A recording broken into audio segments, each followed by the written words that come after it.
नमस्ते दोस्तों, स्वागत है आपका चैतालीस ऑब्सक्यूरा पर। आज मैं आपको कोई सुनी-सुनाई कहानी नहीं, बल्कि अपनी आप बीती सुनाने जा रही हूँ। साल 2023 की बात है। मैं यूरोप के एक बहुत बड़े क्रूज़ शिप पर नाइट रिसेप्शनिस्ट का जॉब कर रही थी। वो शिप काफ़ी पुराना था, 37 साल पुराना था। कहते हैं ना कि पुराने दीवारों के भी कान होते हैं। वैसे ही उस पुराने जहाज़ में भी कई अच्छे और बुरे जो दौर देखे थे। मेरी शिफ्ट रात को 10 बजे से लेकर सुबह 8 बजे तक थी। रात भर जागना और दिन में सोने की कोशिश करना। पर अजीब बात ये थी कि दिन में मुझे सोते टाइम बहुत डरावने सपने आते थे, जैसे कोई मुझे चेतावनी दे रहा था। तो क्या है मेरी पूरी कहानी? आइए देखते हैं।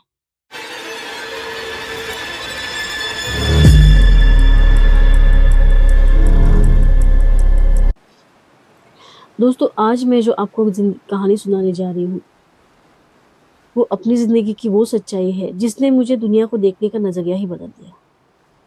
ये बात है साल 2023 की। मुझे यूरोप में एक बहुत बड़े क्रूज़ शिप पर नाइट रिसेप्शनिस्ट की जॉब मिली थी। मेरी शिफ्ट रात की थी, रात को 10 बजे से लेकर सुबह 8 बजे तक थी। तो उस जहाज़ को भी काफ़ी टाइम हो चुका था, 37 साल पुराना जहाज़ था वो। तो सोचिए कि उस जहाज़ ने जाने-अनजाने में कितनी लहरें, कितनी खुशियाँ, कितने गम, कितने अनकहे राज़ अपने अंदर समेटे होंगे। मेरी लाइफ़स्टाइल पूरी चेंज हो रही थी। रात भर जागना, दिन में सोना, सोने की कोशिश करना इनफैक्ट। जब मैं दिन में सोने की कोशिश करती थी तो मुझे नींद नहीं आती थी, लेकिन जब नींद आने लगी, तो मुझे उन 4 महीनों में एक दिन ऐसा नहीं गुज़रा जब मुझे नींद में किसी ने डराया ना हो। मुझे बहुत डरावने सपने आते थे। हर रोज़ आते थे। एक दिन भी ऐसा नहीं गुज़रा कि जब मैं सोई हूँ और मैं अच्छे से उठी हूँ। नहीं, मैं बहुत डर डर के ही उठती थी। तो कुछ घटनाएँ मेरे साथ हुई थी उस शिप पर, वही आज हम देखेंगे आज। तो ये उस रात की बात है जब क्रूज़ पे रात को ना बहुत सन्नाटा होता है, बहुत गहरा सन्नाटा होता है। और उस रात समुद्र भी बहुत रफ़ था। रफ़ समुद्र मतलब रफ़ सी कहते हैं, मतलब बहुत बड़ी-बड़ी लहरें आती हैं उसपे। और उसकी वज़ह से ना हमारा हमारा जो शिप था वो पूरा हिल रहा था। उसके कारण उसकी आवाज़ भी हो रही थी। सेफ्टी के लिए पैसेंजर्स को डेक पे जाने के लिए मना किया था। रात के अराउंड 2 बजे थे। मैं कंप्यूटर पे अपना काम कर रही थी। तभी सडनली मुझे एक आवाज़ आई, ऐसे ठक, ठक, ठक, जैसे कोई लाठी लेके चलता है ना, बड़े-बुजुर्ग हमारे चलते हैं, वैसे कोई चल रहा था डेक पे। और साथ में मुझे एक लेडी और 2 बच्चों की भी आवाज़ आ रही थी। वो आवाज़ बहुत साफ-साफ मुझे सुनाई दी।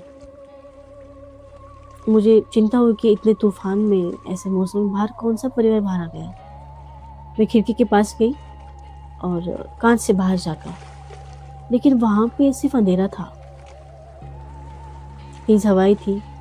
वहाँ पे सिक्योरिटी गार्ड थे। नॉर्मली शिप पे जो सिक्योरिटी गार्ड रहते हैं रात को राउंड लगाते हैं, तो वहीं से जा रहे थे। उनको मैंने पूछा कि यहाँ पे एक फैमिली है, उनको अंदर जाने के लिए कहिए। उन्होंने कहा, चैताली मैं यहाँ पे 1 घंटे से राउंड लगा रहा हूँ, यहाँ पे कोई नहीं है। तो वो आवाज़ें किसकी थी? क्या वो फैमिली 37 साल पुरानी थी, जो शिप पे रह गई थी? दिन बीतते गए और मुझे ऐसा महसूस होने लगा कि कुछ तो है वहाँ पे, जो अपना ध्यान मेरी तरफ खींचने की कोशिश कर रहा है। एक रात में जब डेस्क पे झुक के काम कर रही थी, रिसेप्शन पे कैसे होता है कि अब नीचे डेस्क होता है और एक ऊपर में ऐसे जगह होती है। तो मैं झुक के ऐसे काम कर रही थी, तो मुझे लगा कि यहाँ पे मेरे ऐसे कोई खड़ा है वहाँ पे गेस्ट। मैंने जैसे ही सर उठाया उनको सर्विस देने के लिए, उनसे बात करने के लिए, वहाँ पे कोई नहीं था। ट्रस्ट में ये बात मेरे साथ उस शिप में 7 से 8 बार हो चुकी है। एक रात 12 बजे मैं काम कर रही थी अपना, और अराउंड 1-2 फीट दूरी पर मेरे डेस्क के आगे ऐसे कुछ सफ़ेद साया जैसा गुज़रा और धप, धप, धप, धप, धप मुझे चप्पल की आवाज़, शूज़ की आवाज़ आई। मतलब छोटे बच्चे के शूज़ की आवाज़ आई। वो आवाज़ इतनी साफ थी कि मुझे लगा कि वो बच्चा आके टकरा जाएगा अभी। जब देखा मैंने तो वहाँ पे कुछ कुछ भी नहीं था। शिप पे तो लोग नॉर्मली, यूरोपियन लोग जो होते हैं, वो 6:30 बजे या पौने 7 बजे तक डिनर करके सो जाते हैं। तो वो वहाँ पे कौन था जो मुझे दिख नहीं रहा था? 3 महीने बीत चुके थे। एक रात समुद्र बहुत शांत था, जैसे किसी बड़े तूफान के पहले की शांति हो। रात के 3 बज रहे थे। मैं प्रिंट आउट लेने के लिए बैक ऑफिस गई, जहाँ पुराने दस्तावेज और फाइलों का बहुत ढेर पड़ा था।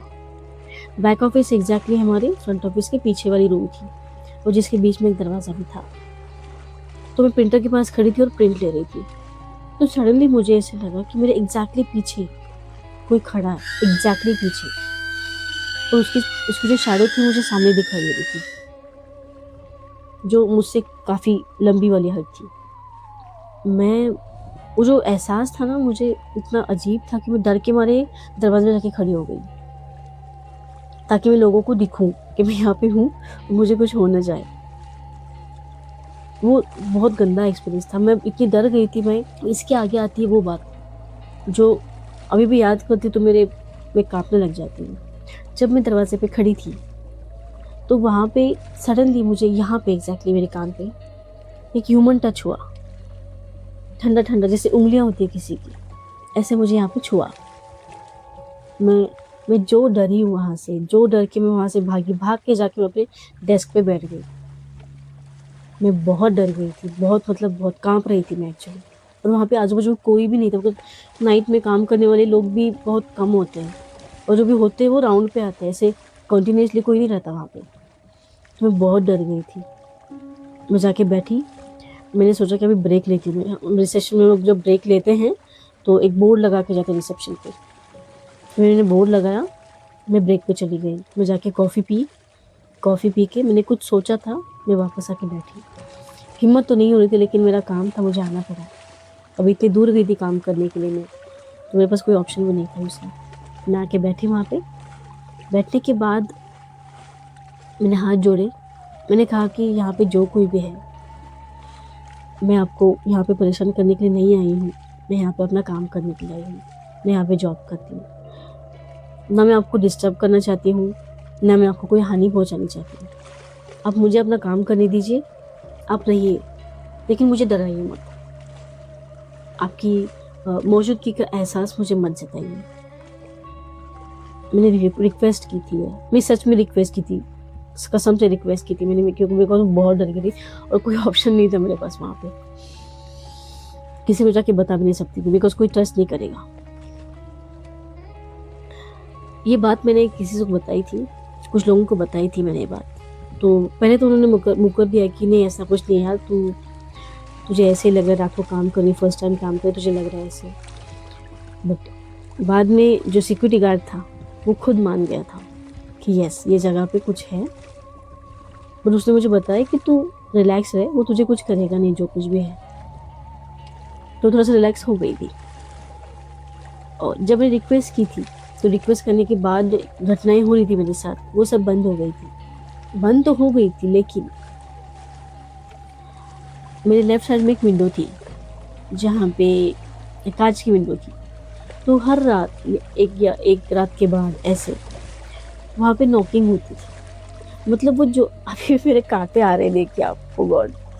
मतलब वो जो कुछ भी था, वो हो सकता है मुझे एहसास दिला रहा हो कि मैं अभी भी यहीं पे हूँ, या पता नहीं क्या कहना चाह रहा था, ये गुड बाय कह रहा था, आई डोंट नो, बिकॉज मेरा कॉन्ट्रैक्ट ख़त्म होने को आ रहा था।